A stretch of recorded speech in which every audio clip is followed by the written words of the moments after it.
মাঠে কাজ করে এক চাষি বিছানায় এসে সবে শুয়েছে। রাতে শুয়ে শুয়ে সে তার পরের দিনের কাজের কথা ভাবছে। ঠিক তখন গাছের ডালে একটা পাখি বেশ সুন্দর গান গাইছিল। যেমন মিষ্টি সুর তেমন মিষ্টি গলা। চাষি মুগ্ধ হয়ে সারা রাত তার গান শুনতে লাগলো।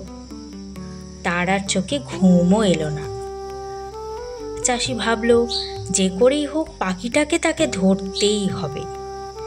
ধরে খাঁচায় যদি ঝুলিয়ে রাখা যায় তবে প্রতিদিন সে তার অমন মিষ্টি গান শুনতে পাবে।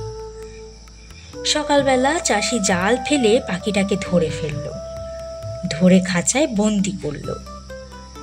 পাখি তখন খাঁচার ভিতর থেকে বলল, আমায় ছেড়ে দাও, আমি খাঁচায় বন্দি হয়ে গান গাইতে পারি না, গাছে বসেই গাইতে পারি, আমাকে আটকে রাখলে যে আমি মরে যাব অসুখে।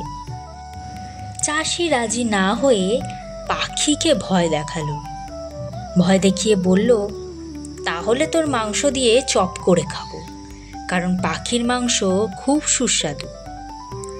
প্রাণ ভয়ে ভীত পাখি তখন অনুনয় বিনয় করে বলল, আমায় দয়া করে ছেড়ে দাও, আর ছেড়ে দিলে আমি 3টি মূল্যবান কথা তোমায় বলবো। কথা 3টে কি? চাষি তা শোনার জন্য পাখিটাকে ছেড়ে দিল।